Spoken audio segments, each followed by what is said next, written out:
It's a Melaleuca, fellas. Type of tea tree. There are actually two basic genera in the tea tree family because it's the way they were discovered originally. You know, they discovered one thing, called it a tea tree, and then someone else in another part of the country was, you know, talking about something completely different, sort of thing. So that's why we have two basic genera of tea trees, basically. Okay, our task today, should we choose to accept, is to go totally munted on some of the potting mixes, which I'll talk about in a minute. But we've had a development, I think. Not only is that it's getting pinker,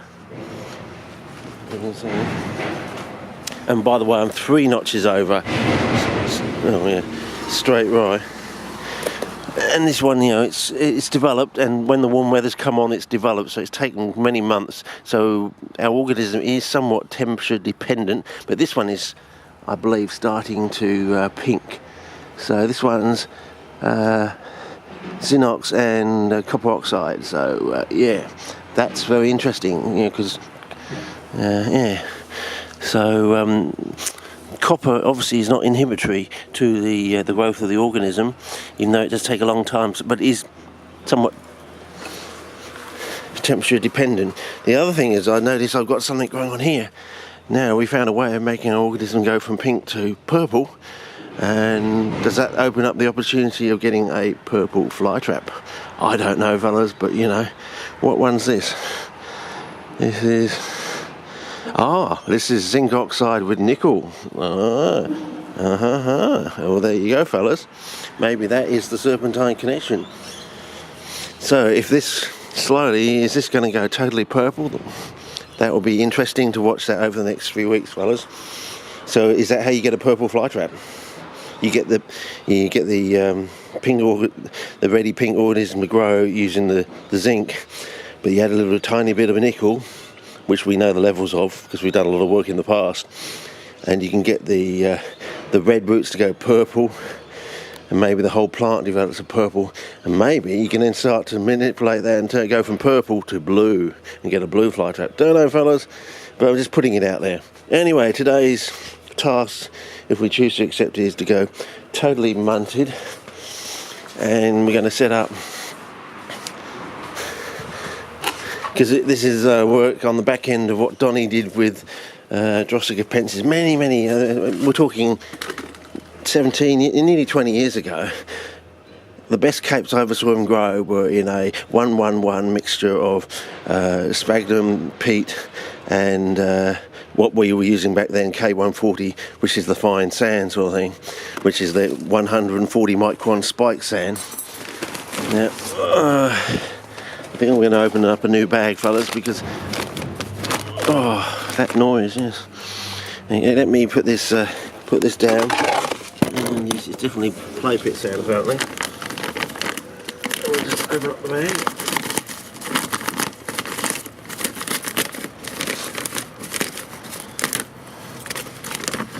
Okay. There we go, fellas. That's your play pit sand. It's quite fine. It's very soft because you don't want the little kiddies to hurt their little paws. So you got to keep it nice and soft. So they fall over. It also moulds around their shape, so it helps to prevent breakages. Okay, so the idea is to, well, first of all, we're going to get so the idea here is to make a mixture now, and the idea is to see if the newspaper cellulose can stop the either the bark chip, the coir, or the peat from rotting when it's down there in the anaerobic conditions. Because the idea is we've got a whitewood, and that's attacked by the brown rot fungi, because they have sweet teeth. They just go for the sugar, basically. And then you've got the brown wood, which you consider like a bit like a meat.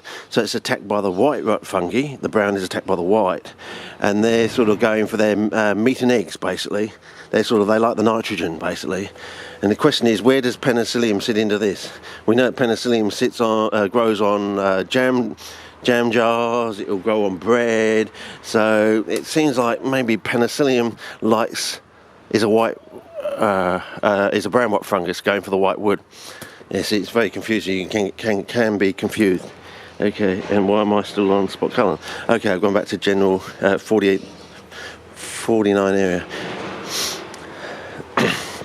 So, and we said we discussed in the past that the generic Australis, this white to yellow ensheathing mycorrhizae that can ensheath the candles as if it was a dorsiform root or carrot-like root. It usually follows penicillium in the soil. So if we have a source for penicillium, and also the penicillium is known to put out antimicrobials, so maybe that will prevent the rotting of the brownwood.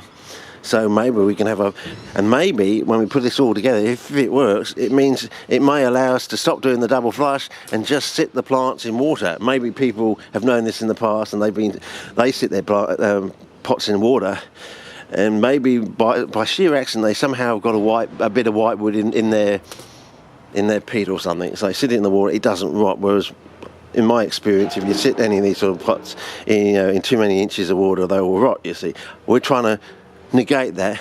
Of course, over time, the whitewood should also start to fix nitrogen from so its ability to draw down nitrogen will hopefully prevent the brown wood from rotting. But over time, it will also fix its own nitrogen down in the anaerobic conditions of the pot.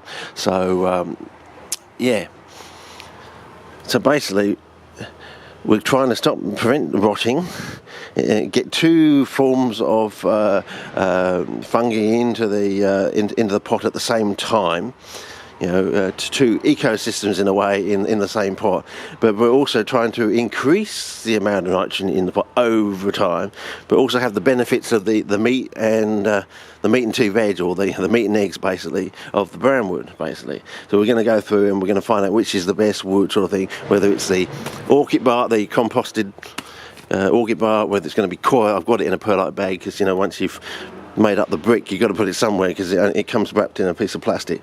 So the idea maybe we should actually start off, and I've got to go down to the shops and buy myself a bag of TM. Well, it's a Tunga brand peat, but it's just basically bagged up TM, I believe, or what I've been told anyway. So that's our basic.